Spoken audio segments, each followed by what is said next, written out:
49. bölükке çıkabız hali. Babu icra'i ahkamin nasi ala zavahirihim ve sarairuhum ilallahi Teala.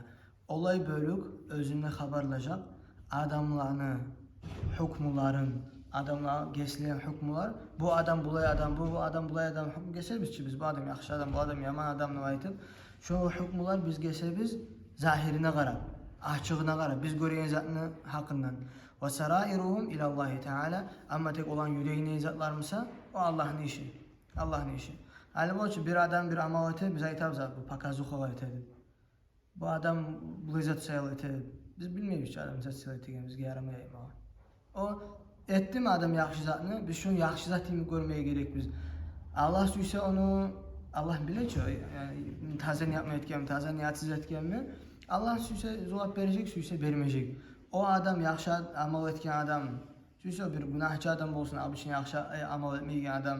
Şu adam yaxşı amal etse de biz oylaşma tahtımız gözəmeldirik ki ete, boyzat getirdik. Şu an hakkında yaxşı oylaşıp Allah kabul etsin de umutumuz olmayırıq. O kadar yaxşı boğulma bizge yaman bulmayız. Şöyle olmaya gerek biz.